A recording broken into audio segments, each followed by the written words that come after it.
So earlier we were telling you about the environment the president is asking in the budget. So let's put perspective into this one. President Buhari signed the 2018 budget on June 20th, 2018, but he had reservations. He criticized the National Assembly's introduction of 6,403 projects amounting to 578 billion naira in the 2018 budget. The president, however, saying that he would submit a supplementary budget to the National Assembly. The lawmakers argue that they are not rubber stamps, insisting that the constitutional powers are unambiguous with regards to appropriation. Well, one of the major issues that we'll be talking about tonight is what happened after the election of Saturday in Ekiti. Well, many stories have been springing up since that hotly contested election where Dr. Fayemi of the All Progressives Congress, APC, emerged winner. And for those waiting to hear from the incumbent governor, Fayemi, after his tweets yesterday, which we read to you on the program, well, today, the governor made his first public appearance since that election. The governor asking for a breathing space. Governor Fayemi laments that his freedom has been inhibited by security operatives after stripping him of his security details and treating his party chieftains in intimidation. He visits the monarch of the state capital, Ekiti, in his palace, where he calls for intervention by stakeholders for him to enjoy his peace and privileges. Well then, let's get a sense of what happened. We've been doing some kind of post-mortem on the election. What happened, the issues of vote buying. How did Fayemi emerge as the winner? He's now the governor-elect. Some of the talks on the sidelines, the APC is talking, the PDP is reacting to the issues. Let's get talking tonight on the program. I have a former member of the House of Representatives, a chieftain of the APC, Honorable Bimbo Daramola. He joins us in the studio tonight on the program. Thank you so much for your time on the program. Thank you very much. We do hope at some point we'll be able to have a member of the PDP whom we're expecting in our Abuja studio. But let me come to you. Honorable Daramola, does this victory come to you as a surprise? No, it's not a surprise to me. I saw it coming. Not fortuitously, but I saw it in the sense that a whole lot of people across the broad spectrum of the state had gotten particularly tired with the ways and means of Leviathan and the demagogue. The demagoguery had gone on for almost 3.5 years now.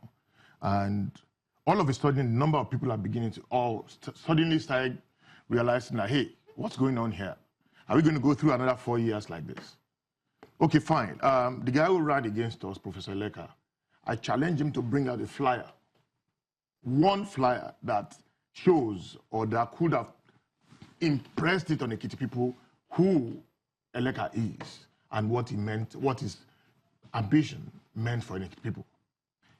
We saw that in that campaign, 95% of the appearances were by proxy. Dr. Peter Fayemi kept on campaigning, and there was nothing wrong with that. I don't have any bones with that. But I have bones with the fact that the man on whose shoulders the affairs of Ekiti State will stand for the next 4 years was not known to the people. But if you look at the difference between the votes that both Fayemi and Olushola Eleka had in this election, it's about just little less than 20,000 votes. Yes, yes. That's close. Absolutely. It shows you that that man also is popular on the ground, isn't it? No, you see, you don't take it away from him.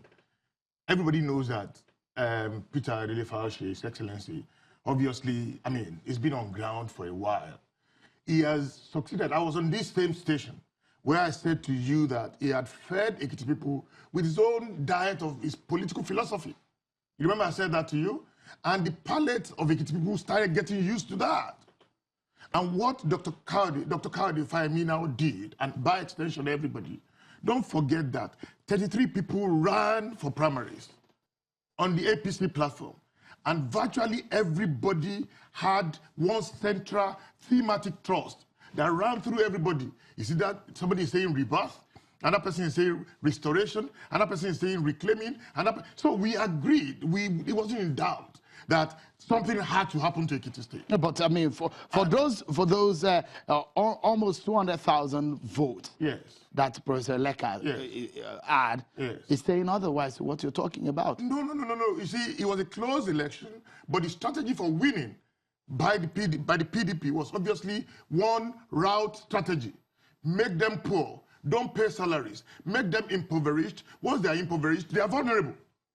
Simple. And that's why the issue of vote buying came into this in the first place. So your party too bought votes? No, I just told you of the party that chose that. I told you of a candidate who wanted to become the governor and didn't have a flyer.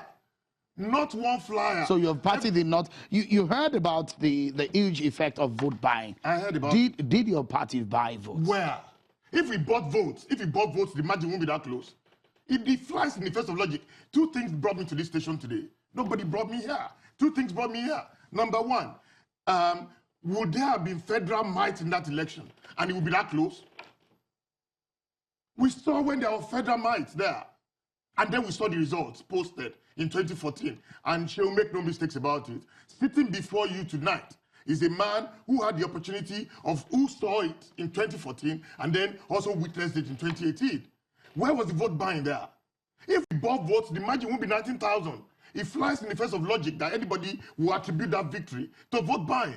The guys who chose to buy votes and the thing fell flat on their faces. With the guys in the PDP, wait, didn't the chieftains of the PDP get caught with money on them? How come? Again, you now begin to wonder, Sheon. The account of government, the account of the state government was used to send money under no heading. To accounts of people at different times. Wait now. Okay. Congressman, you want to say? Yeah. And then 3,000 naira. One of my cousins who doesn't work for government got it. And what was the subhead? When I get credited when I get credited with public funds, there's a title that goes with it. Let them show us the title. Let's get a quick reaction from a member of the PDP and the developmental economist, Dr. Kacha Ononuju, who joins us from our Abuja studio. Thank you so much, Dr. Ononuju. Weighing on this one, the outcome of that election in Ekiti, how does it come to your party? Well, thank you very much, Sheon. What you would understand is, I've had the gentleman speak. He should not forget, for 4 months, the federal authorities did not allow the allocations that are due for Ekiti State to get to the hands of the executive governor. That's one. Two, it is now the system of vote buying. We've seen that because the strategy is to run the economy into a recession, make everybody very poor, and on the time of election, you start using money to induce the people. We've seen that in other states, like in Ondo, we've now seen in Ekiti. And then you have to also ask yourself, what about the voting? He is talking about Eleka not known. It's not true. Eleka has been known for the past 4 years. He's been the deputy governor. He is well known. All the people understood was they were going to vote for continuity, and they're happy. And the results show that we, the PDP, won. Then they just went in and in 30 minutes did the collation and rewrote everything, for which we say we're going to court.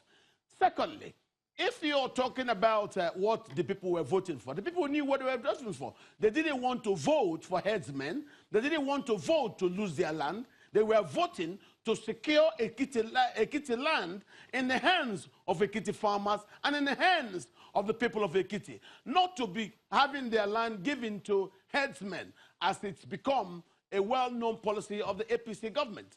What we have done is we ran a good campaign. Yes, everybody knew it was Eleka. Why? Eleka is well known to the entire state. All the times he's been deputy governor, they know him. And we won the election, and then the APC refused to allow what took place on the field of the election